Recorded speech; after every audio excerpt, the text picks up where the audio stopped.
Hello everyone, my name is Sweety Batalia and welcome to SB academy classes. तो आज के इस वीडियो लेक्चर में हम लोग डिस्कस करेंगे अर्हेनियस इक्वेशन के बारे में और उसके बाद हम लोग डिस्कस करेंगे कोलिजन थ्योरी के बारे में। ठीक है, तो चलिए स्टार्ट करते हैं।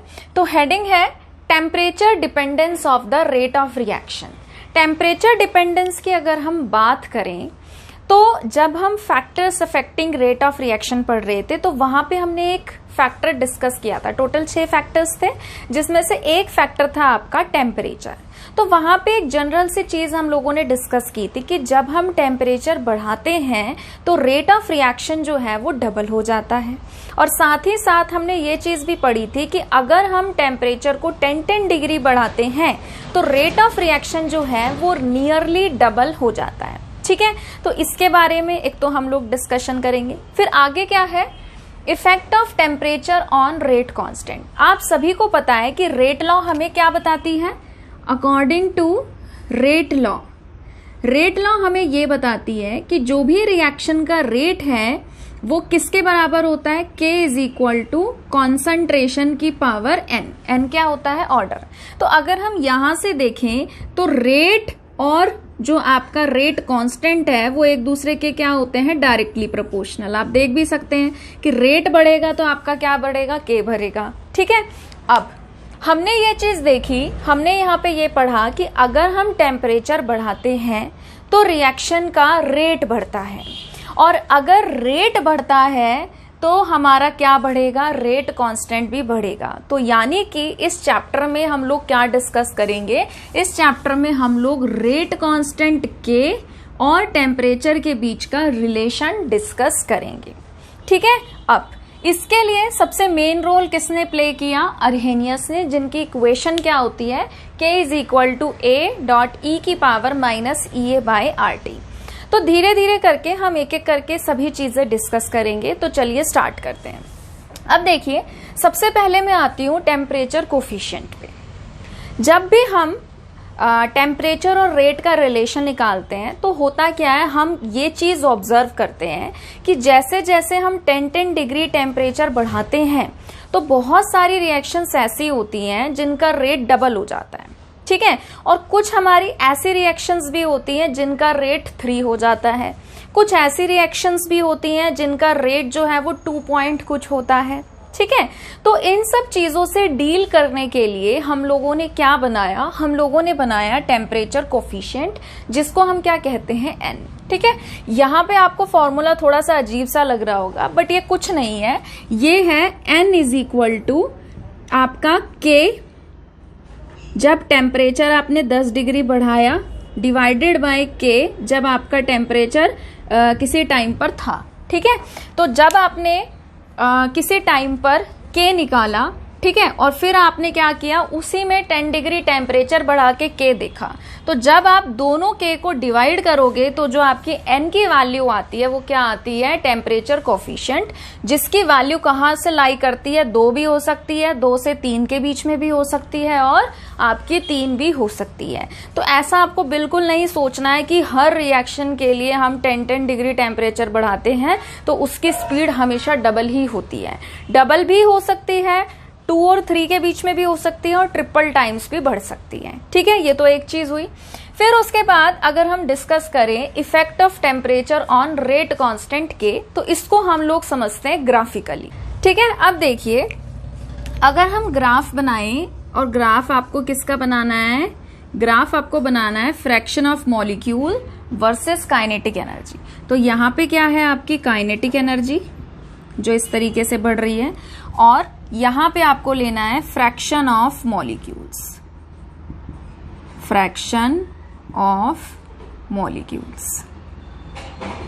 ठीक है, तो जब आप fraction of molecules versus kinetic energy का ग्राफ बनाते हैं तो वो ग्राफ आपका किसी टाइम t पर किस तरीके से आता है, वो आता है इस तरीके से। ठीक है, तो इससे आप क्या समझते हैं,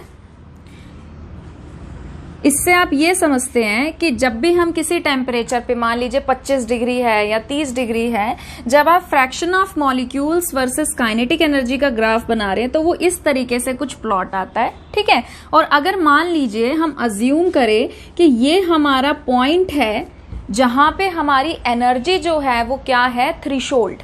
थ्रेशोल्ड एनर्जी क्या होती है, हम लोगों ने कल डिस्कस किया था। थ्रेशोल्ड एनर्जी हम उस मिनिमम अमाउंट ऑफ एनर्जी को कहते हैं जो मॉलिक्यूल्स के पास होनी चाहिए ताकि उनके बीच का जो कोलिजन है वो इफेक्टिव हो और वो क्या बना सके, प्रोडक्ट, ठीक है।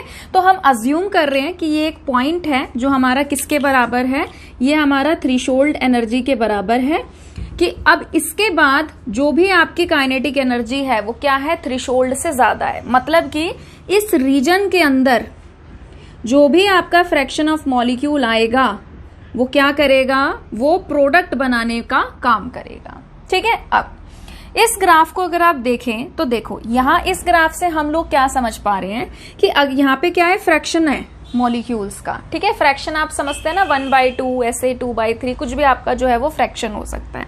तो इस ग्राफ से हम ये समझ रहे हैं कि कुछ हमारे फ्रैक्शन ऑफ मॉलिक्यूल्स ऐसे हैं जिनकी काइनेटिक एनर्जी हमारी इसकी बराबर है। मान लो ये सपोज 0 है, ये मान लो 10 है, 20 है, 30 है, 40 है, 50 है, ऐसे वैल्यू है, ठीक है।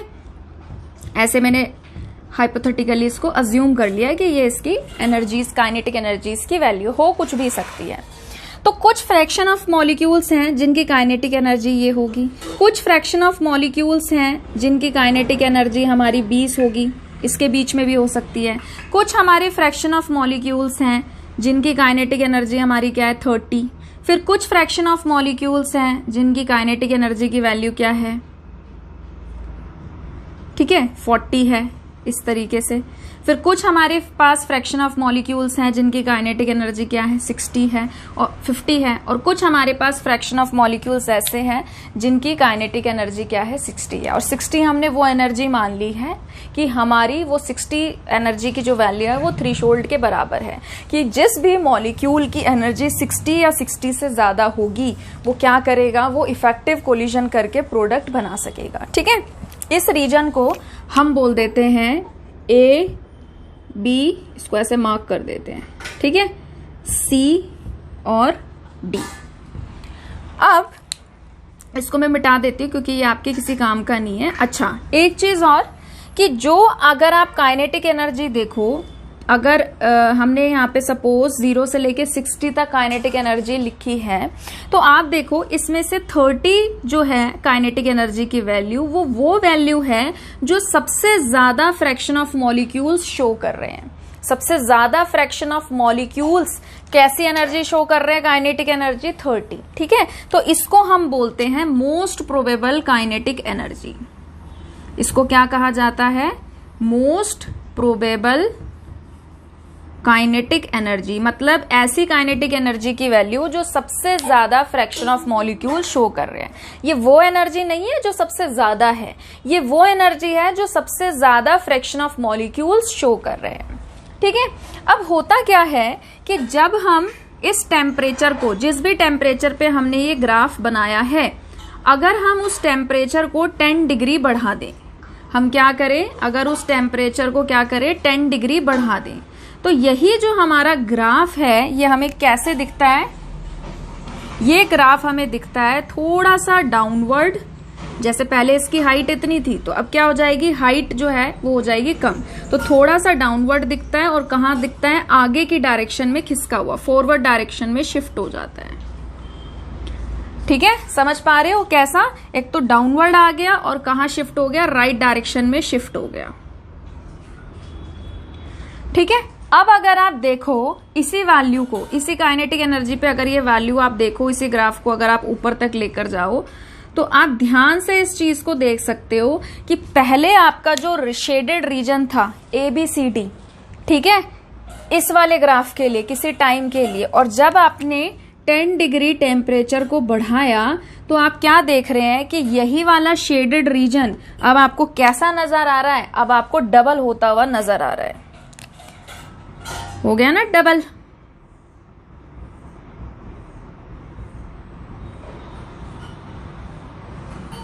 ठीक है, तो अब देखिए इसको भी हम मार्क कर देते हैं ई और एफ। ठीक है, तो अब देखिए हो क्या रहा है कि अगर हम इस पॉइंट की बात करें तो ये पॉइंट हमने क्या माना था, थ्रेशोल्ड, मतलब कि इसके बाद ये जो फ्रैक्शन ऑफ मॉलिक्यूल्स हैं जो इसके बाद की काइनेटिक एनर्जी शो कर रहे हैं वो क्या कर सकते हैं, वो उस बैरियर को क्रॉस करके किस में चेंज हो सकते हैं, प्रोडक्ट में चेंज हो सकते हैं। ठीक है, तो अब देखिए इस शेडेड रीजन के लिए मैं क्या लिख सकती हूं, इस शेडेड रीजन के लिए मैं लिख सकती हूं फ्रैक्शन ऑफ मॉलिक्यूल्स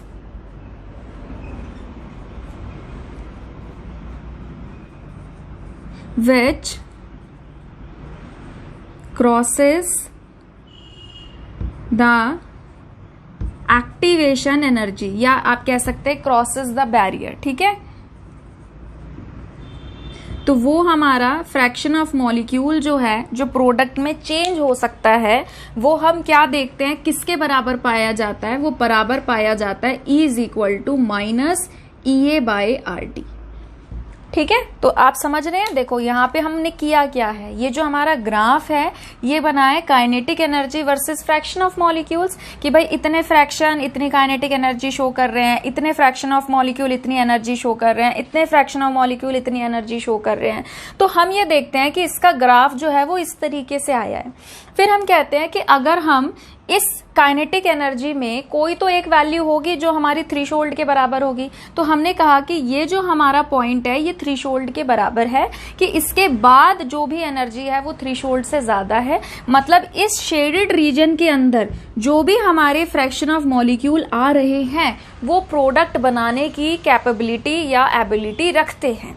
ठीक है, फिर हमने क्या किया, हम ये कह रहे हैं कि जो भी हमारे फ्रैक्शन ऑफ मॉलिक्यूल इस एनर्जी बैरियर को क्रॉस करके प्रोडक्ट बना रहे हैं वो किसके बराबर होता है, E is equal to minus EA/RT। तो देखो जितने ज्यादा मॉलिक्यूल हमारे इस बैरियर को क्रॉस करके प्रोडक्ट बनाएंगे, जितना ज्यादा प्रोडक्ट बनेगा उतना ही ज्यादा क्या होगा हमारा रिएक्शन का रेट, है ना। तो हम इसको क्या लिख सकते हैं, हम इसको लिख सकते हैं कि ये हमारा किसके बराबर है, ये हमारा बराबर है रेट के। तो हम इसको लिख सकते हैं rate is equal to E की पावर, या आप लिख सकते हैं directly proportional is equal to E की पावर बाइंड अपॉन में RT।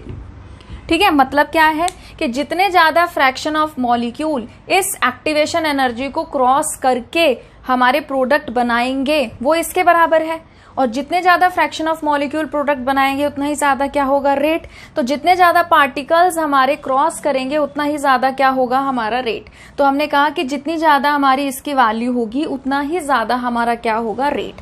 और हमें क्या पता है रेट लॉ से कि रेट हमारा किसके बराबर होता है, रेट हमारा बराबर होता है K is equal to concentration की पावर N। मतलब जितना ज्यादा रेट उतना ही आपका क्या होगा K। तो हम यहाँ पे लिख सकते हैं कि ये वैल्यू किसके बराबर है, K is directly proportional to E की पावर माइनस EA/RT। ठीक है, और जब हम यहाँ से प्रोपोर्शनैलिटी का साइन हटाते हैं तो ये हमारा किसके बराबर आता है, A इंटू में E की पावर माइनस EA/RT। और यही हमारी क्या है, यही हमारी होती है अर्हेनियस इक्वेशन। ठीक है, तो अर्हेनियस इक्वेशन कहाँ से आई, अर्हेनियस इक्वेशन जो है वो इस ग्राफ से आई। और ये ग्राफ हमें बताता क्या है, ये ग्राफ हमें ये बताता है कि जैसे ही हम किसी पर्टिकुलर टेम्परेचर पे fraction of molecule versus kinetic energy का ग्राफ प्लॉट करते हैं तो वो ग्राफ हमारा इस तरीके से आता है। और ये ग्राफ हमें ये बताता है कि अलग अलग फ्रैक्शंस पर अलग अलग काइनेटिक एनर्जी होती है। जो फ्रैक्शन ऑफ मॉलिक्यूल सबसे ज्यादा काइनेटिक एनर्जी शो करते हैं उसे मोस्ट प्रोबेबल काइनेटिक एनर्जी कहा जाता है। अगर इस काइनेटिक एनर्जी में हम किसी एक वैल्यू को बोल दें कि ये हमारी थ्रेशोल्ड के बराबर है, ठीक है, तो इसके बाद आगे की जो भी काइनेटिक एनर्जी की वैल्यू आ रही है वो क्या आ रही है, थ्रेशोल्ड से ज्यादा।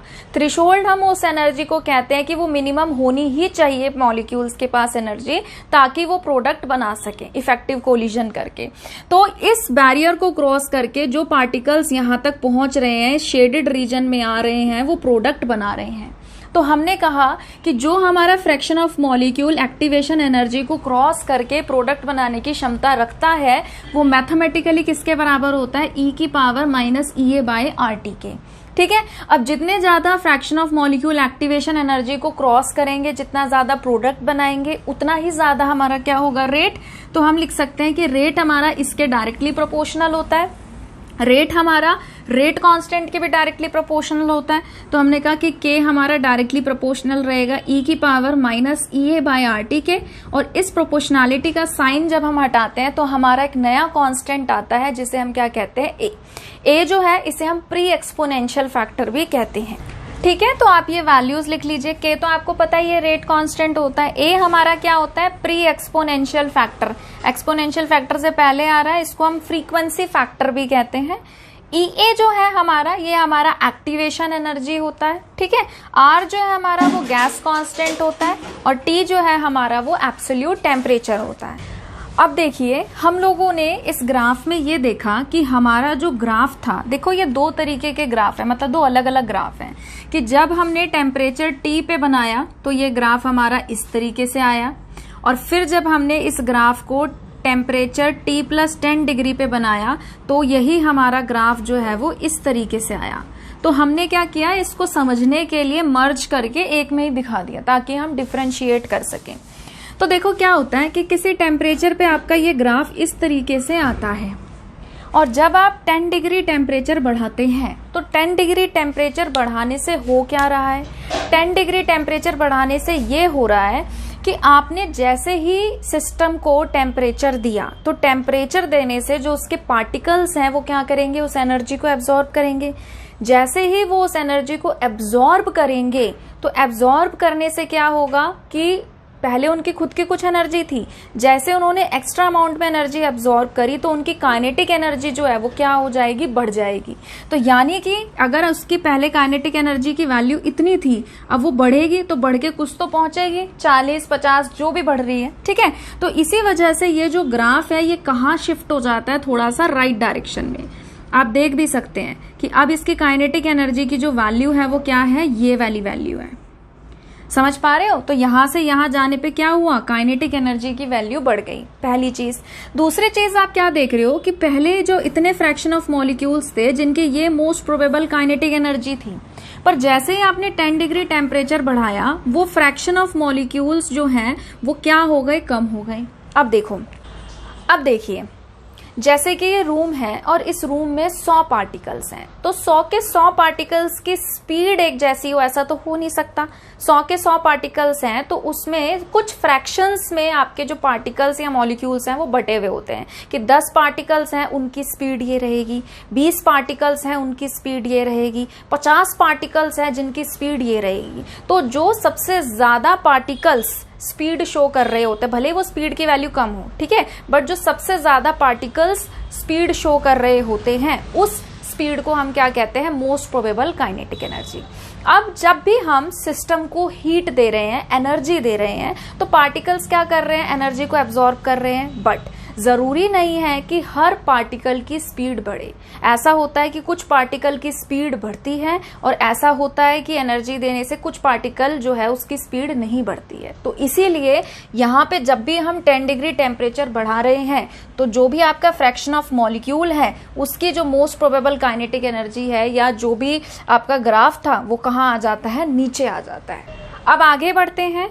अब हम लोग क्या करेंगे, अर्हेनियस इक्वेशन का डेरिवेशन देखेंगे कि हम उसको कैसे डिराइव कर सकते हैं अलग अलग टेम्परेचर के लिए। ठीक है, तो देखिए ये जो अर्हेनियस इक्वेशन है इसको अलग अलग टेम्परेचर पर निकालने के लिए हम क्या करेंगे, इसका लॉग लेंगे। ठीक है, तो मैं यहां पर लिख रही हूं टेकिंग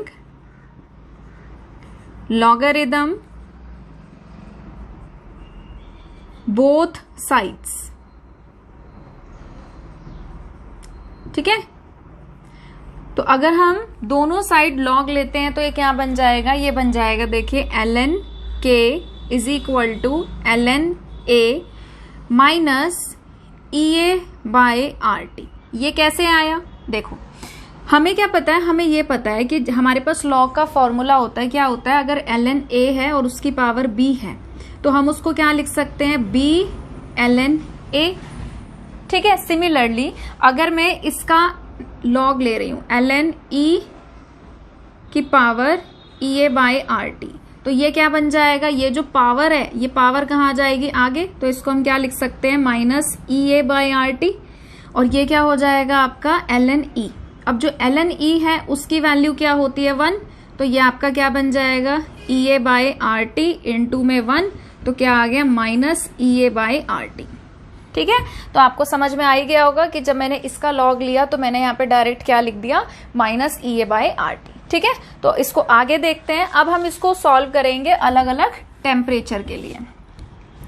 अब देखिए, जब हम इसको फोर्स टेम्परेचर के लिए निकालेंगे तो ये तो आपका कांस्टेंट है, यहाँ पे जो हमारा K होता है, रेट कांस्टेंट होता है, वो टेम्परेचर पे डिपेंड करता है। तो टेम्परेचर चेंज होगा तो K की वैल्यू भी चेंज होगी। तो इसको हम कैसे लिख सकते हैं, ln K1 is equal to ln A minus EA/RT 1।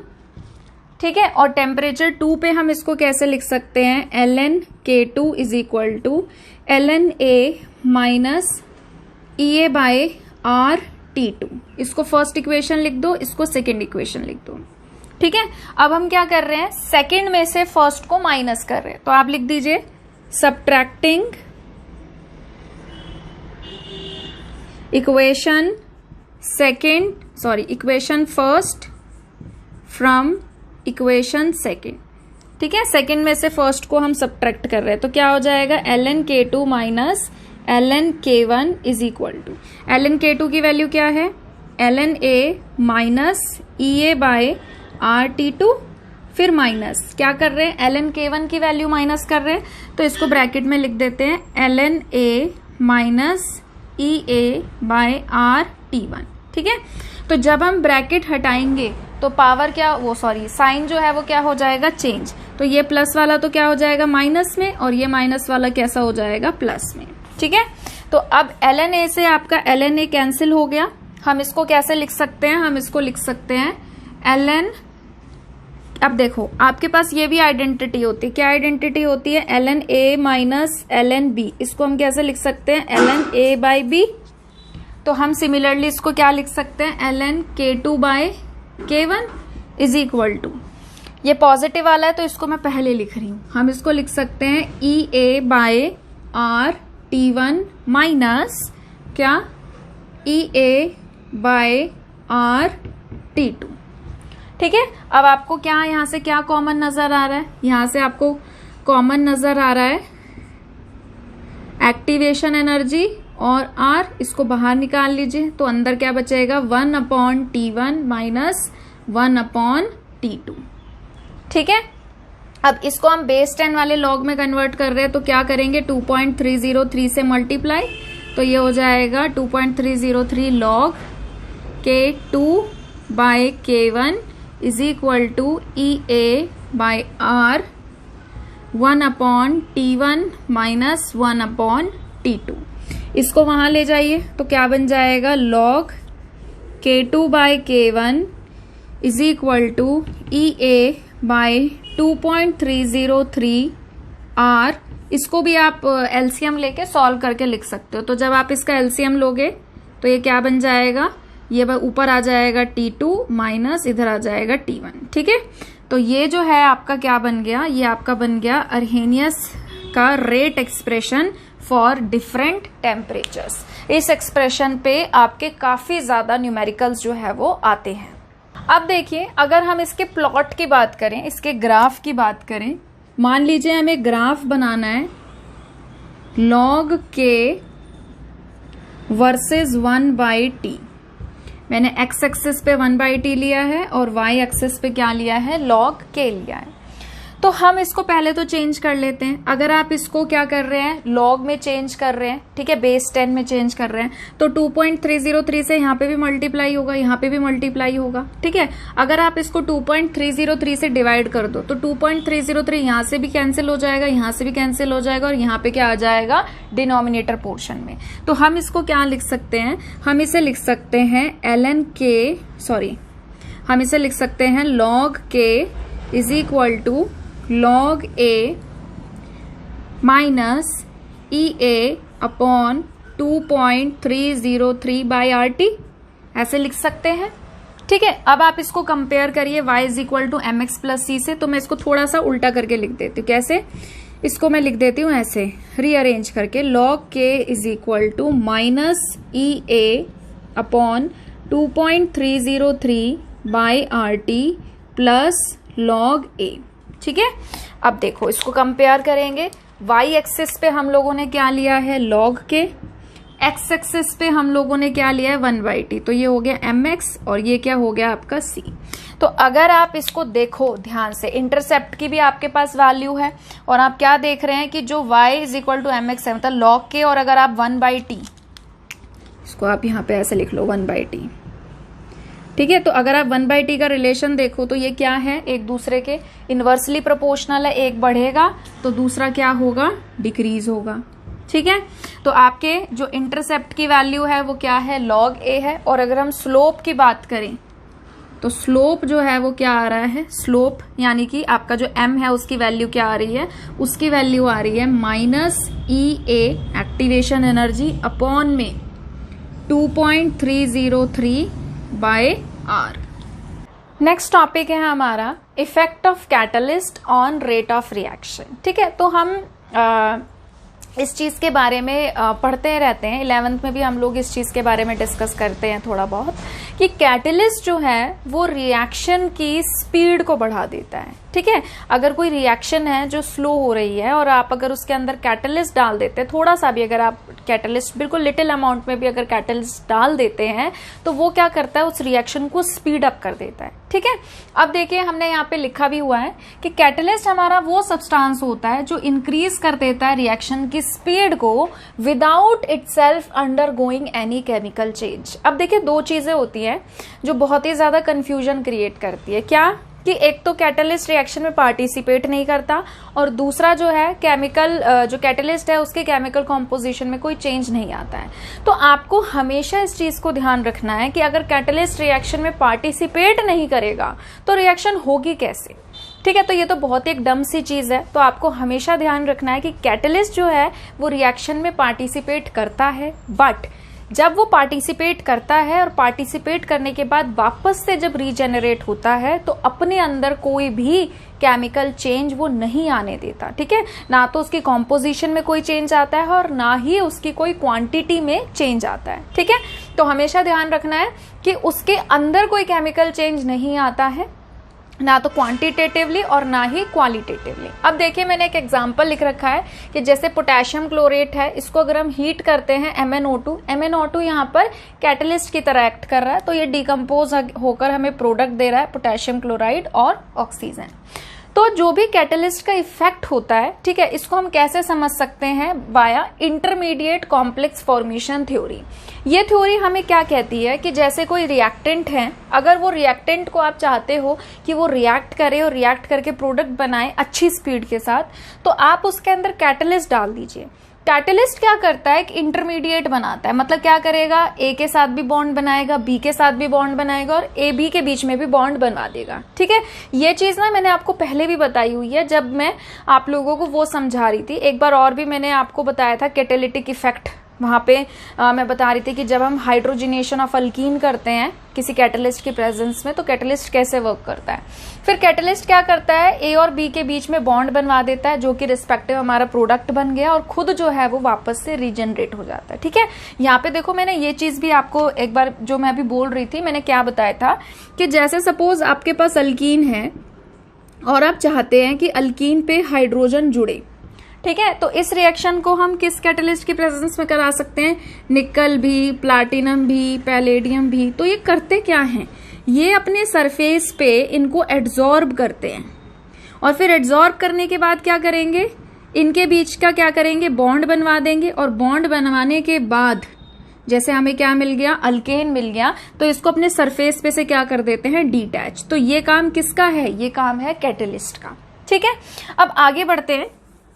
अब देखिए होता क्या है कि जो भी हमारा इंटरमीडिएट कॉम्प्लेक्स यहाँ पे फॉर्म होता है, इसकी पोटेंशियल एनर्जी काफी कम होती है। क्या होती है? इसकी पोटेंशियल एनर्जी काफी कम होती है। देखो जैसे कि मैं ग्राफ प्लॉट करूं और मैं ये ग्राफ प्लॉट कर रही हूं potential energy versus reaction coordinates. ठीक है, अब देखो नॉर्मली हम बात कर रहे हैं कि रिएक्टेंट जो है उनकी खुद की कुछ एनर्जी होती है। जब हमने थ्रेशोल्ड वाला कॉन्सेप्ट पढ़ा था तब हमने ये ग्राफ डिस्कस किया था। तो रिएक्टेंट्स की कुछ ना कुछ एनर्जी होती है और हम कहते हैं कि जब वो प्रोडक्ट बनाते हैं तो उन्हें एक एनर्जी बैरियर से होकर गुजरना पड़ता है। ठीक है, जिसको हम बैरियर को क्या कहते थे, थ्रेशोल्ड कहते हैं कि ये थ्रेशोल्ड की मिनिमम वैल्यू है, इतनी तो होनी चाहिए, और ये जो इस बैरियर को क्रॉस कर जाएगा वो प्रोडक्ट बना देगा। तो ये जो हमारा कर्व था ये हमारा था विदाउट कैटलिस्ट। ये कैसा था हमारा, विदाउट कैटलिस्ट। बट अगर इसी रिएक्शन में हम लोग क्या करें, अगर इसी रिएक्शन के अंदर हम लोग कैटलिस्ट डाल दें तो कैटलिस्ट क्या करता है, इंटरमीडिएट कॉम्प्लेक्स बनाता है जिसकी पोटेंशियल एनर्जी क्या हो जाती है, कम। तो यही वाला जो ग्राफ है सेम रिएक्शन का हमको कैसे मिलता है, ऐसे। अब देखो, अगर सपोज यहां से 20 मॉलिक्यूल इस बैरियर को क्रॉस करके जा रहे थे और आपने इसको कम कर दिया, तो अब 20 से ज्यादा मॉलिक्यूल क्या कर सकते हैं, इस बैरियर को क्रॉस करके जा सकते हैं। और जितने ज्यादा पार्टिकल्स आपके, जैसे यहाँ पे देखो, अगर सपोज 2 पार कर रहे थे, यहाँ पे मान लो सपोज 4 पार कर रहे हैं, तो जैसे जितने ज्यादा नंबर ऑफ पार्टिकल्स इस बैरियर को क्रॉस करेंगे, प्रोडक्ट बनाएंगे, उतना ही ज्यादा क्या होगा, रिएक्शन की स्पीड। ठीक है, तो आसान शब्दों में हम क्या कह सकते हैं कि जो कैटलिस्ट है वो रिएक्शन की स्पीड को बढ़ा देता है। कैसे बढ़ा देता है, उसकी एक्टिवेशन एनर्जी को कम करके।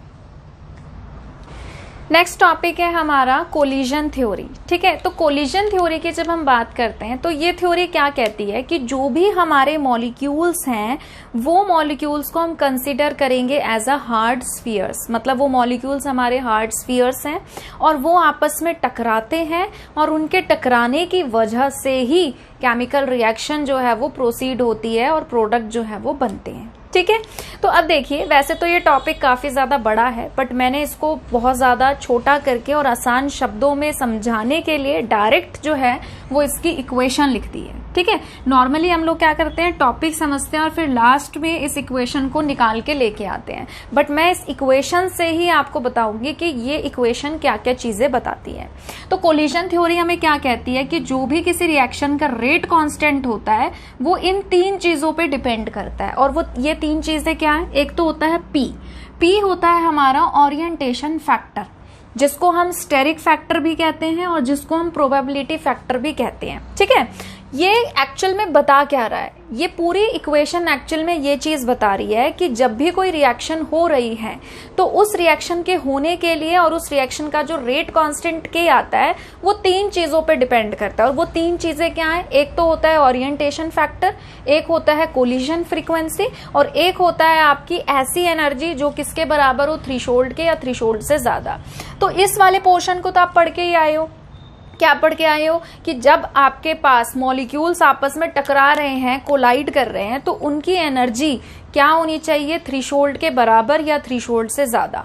अगर उनकी एनर्जी थ्रेशोल्ड से कम होगी तो वो कैसे भी टकराते रहें वो प्रोडक्ट नहीं बनाएंगे। उनके बीच में इफेक्टिव कोलिजन तभी होगा जब उनकी एनर्जी की वैल्यू क्या होगी, थ्रेशोल्ड के बराबर। ठीक है, तो इस बात को तो आप समझते हो। अब ये 2 चीजें हैं जो हम समझेंगे।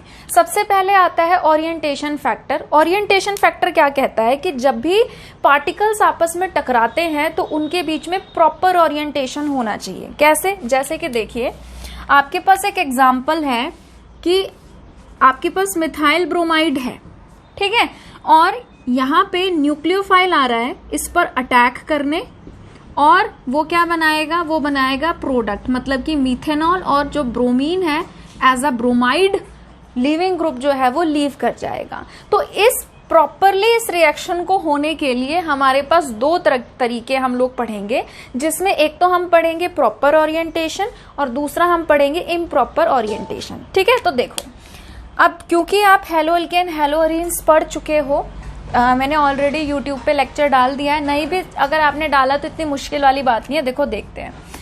यहाँ पे जो आपका ये है मिथाइल ब्रोमाइड, इसको हम कैसे लिख सकते हैं, इसको हम इस तरीके से लिख सकते हैं कि कार्बन है, इधर ब्रोमीन है और इस पे 3 हाइड्रोजन जो है वो लगे हुए हैं। ठीक है, अब यहाँ पे आपको पता है कि ब्रोमीन के ऊपर क्या है, लोन पेयर। ठीक है, अगर हम कार्बन और ब्रोमीन में से इलेक्ट्रॉन नेगेटिविटी की बात करें तो कौन ज्यादा इलेक्ट्रोनेगेटिव होता है? Bromine. Halogens are more electronegative. तो ये क्या कर रहा है, इस बॉन्ड के इलेक्ट्रॉन्स को अपनी तरफ खींच रहा है और इस कार्बन पे जो इलेक्ट्रॉन्स है वो क्या हो गए, कम। आपको इतना ज्यादा डिटेल में जाने की जरूरत नहीं है। अगर आपने ऑर्गेनिक पढ़ रखी है तो आपको 1 सेकंड में समझ में आ जाएगी ये वाली चीज। जिन्होंने नहीं पढ़ा है अभी हैलो एल्केन वाला चैप्टर, उनके लिए बता रही हूँ। तो यहाँ पे इलेक्ट्रॉन डेंसिटी क्या है, ज्यादा है। अब क्या हो रहा है कि यहाँ पे हमारा न्यूक्लियोफाइल जो है वो अटैक करने की कोशिश कर रहा है। न्यूक्लियोफाइल 2 तरीके से अटैक कर सकता है। कैसे? एक तो फ्रंट अटैक और एक बैक अटैक। ठीक है, अगर न्यूक्लियोफाइल इसको फ्रंट अटैक करने की कोशिश कर रहा है, इस साइड से अगर आने की कोशिश कर रहा है, तो देखो इस न्यूक्लियोफाइल के पास क्या है, लोन पेयर। यहाँ पे जो ब्रोमीन है इसके पास भी क्या है, लोन पेयर। जैसे ही ये इस तरीके से आने की कोशिश करेगा, ब्रोमीन के लोन पेयर और ये ऑक्सीजन के लोन पेयर में क्या होगा, रिपल्शन। तो ये क्या करेंगे, रिपल्शन की वजह से क्या कर देंगे, एक दूसरे को दूर दूर कर देंगे और ये कार्बन तक पहुंच नहीं पाएगा। ठीक है, तो इसको हम क्या बोलते हैं, इसको हम बोलते हैं इम्प्रॉपर ओरिएंटेशन। इसको हम क्या कहते हैं, इम्प्रॉपर ओरिएंटेशन। और क्या यहाँ पे रिएक्शन होगी, यहाँ पे रिएक्शन जो है वो कैरिड आउट नहीं होगी। ठीक है, अब दूसरा तरीका देखो, सेम यही केस है। ठीक है, सेम यही वाला केस है और कार्बन की इलेक्ट्रॉन नेगेटिविटी कम है और ब्रोमीन की इलेक्ट्रॉन नेगेटिविटी ज्यादा है। ठीक है, सेम वही वाली चीज है ऊपर वाली, कि ये ज्यादा इलेक्ट्रॉन नेगेटिविटी की वजह से इलेक्ट्रॉन डेंसिटी अपनी तरफ अट्रैक्ट कर रहा है। अब जो न्यूक्लियोफाइल है वो फ्रंट से आ ही नहीं रहा। आप अगर ध्यान से देखो तो यहाँ पे क्या है, छोटे छोटे हाइड्रोजन एटम, ये ज्यादा स्टेरिक हिंड्रेंस भी क्रिएट नहीं कर रहे। ठीक है, तो जो न्यूक्लियोफाइल है वो इजीली क्या कर सकता है, वो इजीली बैक साइड से अटैक कर सकता है। और जैसे वो यहाँ से बैक साइड से अटैक करेगा तो ये जो बॉन्ड जो कि क्या था, पोलर मतलब कि वीक क्यों था, क्योंकि यहाँ पे इलेक्ट्रॉन नेगेटिविटी जो है वो क्या है, अलग अलग है। ब्रोमीन ज्यादा इलेक्ट्रोनेगेटिव है तो इलेक्ट्रॉन अपनी तरफ खींच रहा है। तो इलेक्ट्रॉन डेंसिटी जब एक तरफ ज्यादा हो जाती है, एक तरफ कम हो जाती है, वो बॉन्ड हमारा वीक हो जाता है, जिसे हम क्या कहते हैं, पोलर। तो ये हमारा इजीली क्या हो सकता है, ब्रेक। तो जैसे ही न्यूक्लियोफाइल इस पर अटैक करेगा और ये यहाँ से क्या करेगा, लीव करने की कोशिश करेगा, तो उससे पहले इनके बीच में क्या बनती है, एक ट्रांजिशन स्टेट। ठीक है, तो ट्रांजिशन स्टेट में क्या होता है कि बॉन्ड मेकिंग और बॉन्ड ब्रेकिंग जो है वो दोनों एक साथ होती है। ब्रोमीन यहाँ से जाने की तैयारी कर रहा है और जो न्यूक्लियोफाइल है, जो कि इस टाइम हमारा हाइड्रोक्सिल ग्रुप है, वो बॉन्ड बनाने की कोशिश कर रहा है। तो इसको हम क्या बोलते हैं, ट्रांजिशन स्टेट। ठीक है, तो अब ये क्या करेगा, इसके साथ बॉन्ड बना लेगा और ब्रोमीन जो है वो यहाँ से कंप्लीटली लीव कर जाएगा as a good living group. ठीक है, तो अब यहाँ पे जो हमारा प्रोडक्ट है वो क्या बनेगा, अब यहाँ पे हमारा प्रोडक्ट बनेगा OH CH H और Br-। तो यहाँ पे हमारी जो रिएक्शन है वो हो गई। ठीक है, तो इसको हम क्या कहेंगे, इसको हम बोलेंगे प्रॉपर ओरिएंटेशन। इसको हम क्या कहेंगे, प्रॉपर ओरिएंटेशन। ठीक है, तो 3 चीजें आप पढ़ रहे हो। क्या पढ़ रहे हो, किसी भी रिएक्शन को कैरिड आउट करने के लिए सबसे पहले तो उनकी मिनिमम अमाउंट ऑफ एनर्जी होनी चाहिए थ्रेशोल्ड के बराबर या थ्रेशोल्ड से ज्यादा। दूसरी चीज क्या पढ़ रहे हैं, चलो ठीक है थ्रेशोल्ड वैल्यू है, पर थ्रेशोल्ड वैल्यू होने के साथ साथ जब आपके रिएक्टेंट मॉलिक्यूल्स आपस में टकराते हैं, जो भी कोलाइड कर रहे हैं, उनके बीच का प्रॉपर ओरिएंटेशन होना चाहिए। अगर वो सही तरीके से नहीं टकरा रहे हैं तो वो प्रोडक्ट नहीं बनाएंगे, बट अगर वो सही तरीके से टकरा रहे हैं तो वो प्रोडक्ट बनाएंगे रिस्पेक्टिव। ठीक है, थर्ड चीज हमारी क्या है, थर्ड आता है हमारा फैक्टर Z हमारा क्या होता है, कोलिजन फ्रीक्वेंसी। कोलिजन फ्रीक्वेंसी हम किसको कहते हैं कि हमारा पर यूनिट वॉल्यूम, मतलब हमारा कोई भी जो स्पेस है, ठीक है, जिसमें भी रिएक्शन हो रही है, जो पर यूनिट वॉल्यूम है, 1 सेकेंड के अंदर कितने इफेक्टिव नंबर ऑफ कोलिजन्स हो रहे हैं। ठीक है, तो उसको हम क्या कहते हैं, कोलिजन फ्रीक्वेंसी। ये भी आपका एक बहुत बड़ा फैक्टर है जो हम आपके रेट कांस्टेंट वाली एक्सप्रेशन में लेते हैं। तो ये 3 चीजें जो हैं ये बहुत ही ज्यादा इंपॉर्टेंट रोल प्ले करती हैं और कोलिजन फ्रीक्वेंसी जो है वो मेनली यही बात बताती है। अब बाकी तो आप इसको कितना इलैबोरेट करके पढ़ लो, आप पढ़ सकते हो। ठीक है, तो यहीं पे हम इस चैप्टर का दी एंड करते हैं। ये चैप्टर जो है इसका थ्योरेटिकल पार्ट वो खत्म हो गया है। अब हम मिलेंगे अपने नए चैप्टर के साथ।